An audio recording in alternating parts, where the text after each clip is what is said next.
What's your idea? The one that keeps you up at night when you're trying to sleep. Or that idea that when you're on the subway, you can't help but think about it. You know what I'm talking about. It's the idea, it keeps us all up. Now, show of hands, how many people have used a shower before? Awesome. I love this quote. If you've ever taken a shower, you've had an idea. This room is overflowing with ideas right now. And I am so excited to hear about that. My idea was Airbnb. I want to know what yours is. So, maybe it has something to do with learning, veterans, or health. Maybe your idea is something that has to do with your workplace. Maybe a business you want to launch, social entrepreneurship you want to get into. Whatever that idea is to you, I want you to write that down on the top of your piece of paper. Go ahead, on the top of your piece of paper, write down the idea that keeps you up at night. That idea that if it entered the world, it would give you goosebumps to see it launch. You can put your name on the top right of the paper and the idea on the left. Whatever that is, write that down. It can be a big idea, like what Rob and Chase talked about earlier, or it could be a very small idea. Airbnb was a very small idea. Now, who's experienced a point in life where you weren't quite sure if you were going to be able to make the rent? How did you feel? It's scary. So about 6 years ago, my roommate and I, we left our jobs to become entrepreneurs. It was a very kind of courageous, exciting act.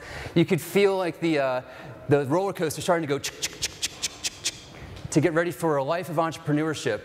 And it was almost like out of a movie. We get a letter from our landlord, and the rent goes up beyond our means. And suddenly, we experienced that fear of losing our home. They say necessity is the mother of invention.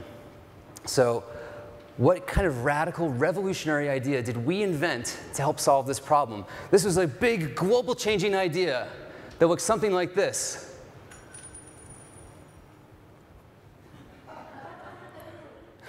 We inflated an air mattress. This was anything but a big idea. We put this air mattress in our living room. We hosted designers for a couple days, and we made rent. Now, the revolutionary thing here wasn't the airbed.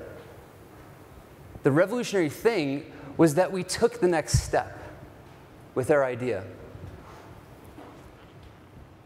I love this quote. Hesitation is the leading cause of roadkill. We didn't hesitate. We did something. And I'm about to show you the very first version of Airbnb in all of its glory. It looks something like this. Oh my God, wow. I'm kidding, this is awful. But it took us like a day, and we got the site out there.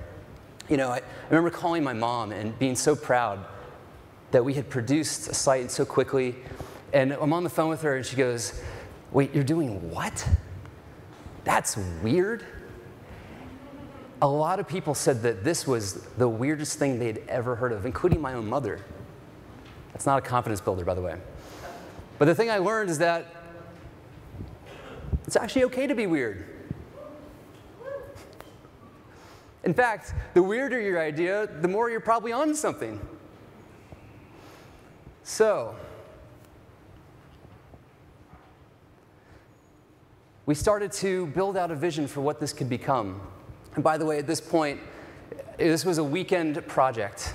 We had no idea of a payment system, of a global travel platform, or that one day we might be a part of an economic movement called the sharing economy. This was simply a way to make rent. So we start to iterate. We start to build, and we get caught up in the startup mythology that if you build it, they will. And watch what happened. We built it, and they came. This was so exciting to us. This was exhilarating until this happened. Ouch. They came, and then they left right away. And we entered a part in an ideas kind of life cycle that people don't often talk about that much, but there's a name for it. It's called the Trough of Sorrow. It's that moment in your ideas life where there's no customers, you're not making any money. It's a dark, dark time. And so in this moment, we went out to raise some financing to help support ourselves. We met dozens of investors, and they flat out rejected us. So who's faced rejection before? Who's ever been rejected for something in your life? I know how you feel. We got the purest definition of rejection. But you know what we did? We actually turned that into an invitation. And we redefined what rejection meant for us. Rejection is an invitation to keep going. I have to tell you, that year, we got a lot of invitations. But we kept going. And at this point, without investors, we had to figure out a way to fund ourselves. We ended up taking out a whole book of credit cards, MasterCards, Visas. We'd max them out. Every month, we'd get a bigger and bigger credit card bill. That feeling is gut-wrenching. To get a bill that just keeps going up and up and up without any sort of indication of when it's going to end. Whew. So thankfully, there's one person who believed in us. This guy, Paul Graham. Paul became our first advisor and the true first believer. And his first order of business with us was to tell us to get out of our office, get away from our computers, and do things that don't scale. And the singular piece of advice that he gave us, which I will never forget, is this. Go meet the people. And what he meant by that was to leave the comfort of our computers, to go out into the world, and to meet our early customers. So we did. We actually came right here to New York City. We met some of our early customers. We had about 4 of them. And they told us everything that was wrong with our service. The thing is that the early adopters of your service are highly invested in it, and they know a lot about it, and they want to educate you, which is exactly what happened. So we started to iterate on the product. And we started to move out of the Trough of Sorrow. Finally. And what I learned is that the single greatest act after your idea gets off the ground is to go meet the people. Go talk to your early customers. You should know them by their first name and last name. You should know their birthdays. They should be on your cell phone. They will inform how to make something people want. So, the last 5 years have been anything but smooth as we've scaled the business to become an international platform. Today,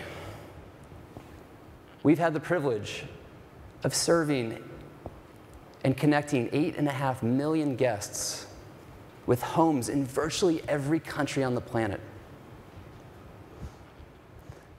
We've picked up a number of really unique listings. Did you know there's 300 plus tree houses? Who knew? And around this time last year, we saw the glue of community come together.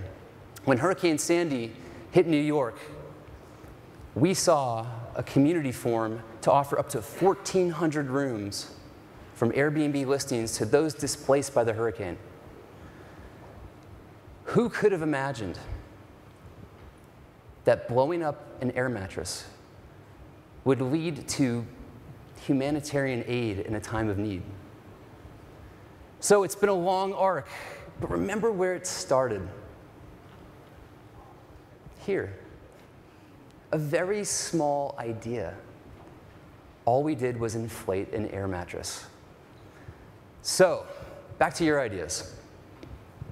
Now, I want to do one of my favorite creative exercises. This one's called Draw the Future.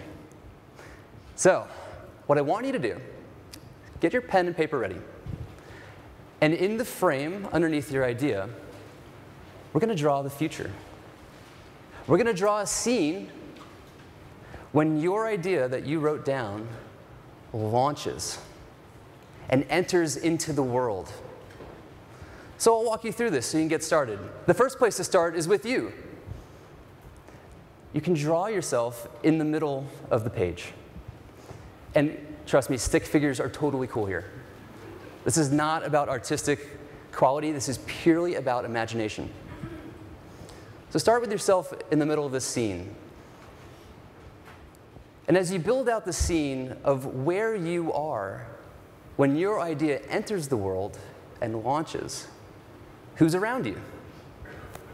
Is it your co-founders? Is it your friends, your family? Are you indoors or are you outdoors in this scene when your idea is launching?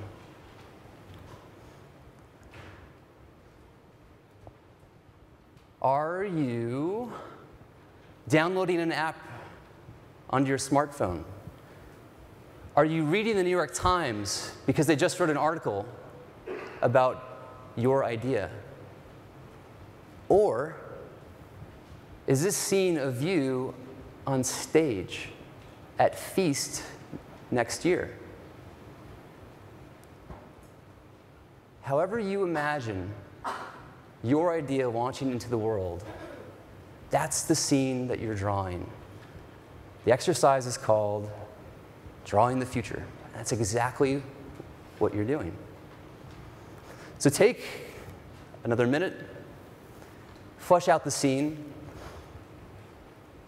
What's your role in this scene? Are you leading the launch? Are you talking with a reporter? What's your emotional state? Are you exuberant? Are you exhausted because maybe you pulled an all-nighter just getting out the door? Are you ecstatic? Do you have goosebumps? I'd love to see somebody who can draw goosebumps. So take about 30 more seconds to flush out your scene. One other thing you can add in here is a word bubble next to you. So wherever you are in this scene, draw a word bubble. And in it, answer this question.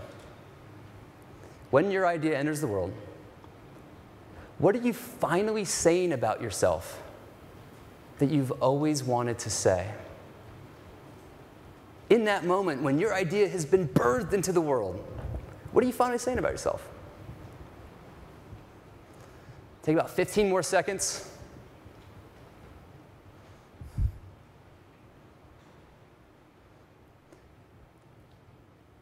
I can't wait to see what you're drawing.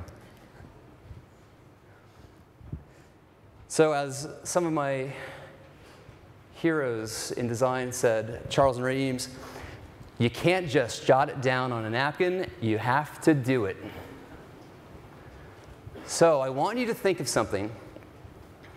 I want you to think of one step that you can do before this time tomorrow. What's your airbed? What's one tiny thing that you can do before tomorrow to forward your idea and help this scene actually happen? You can write that down on the bottom underneath the scene. That one thing you can do. Is it collaborate with somebody around tomorrow's projects? Is it to make a phone call? Is it to do a Google search? Whatever that thing is, write that down. And tomorrow, when you've done it, I want to hear about it. Send me a tweet. Hashtag it the Feast next step. So I can't wait to see what ideas you inflate. Thank you.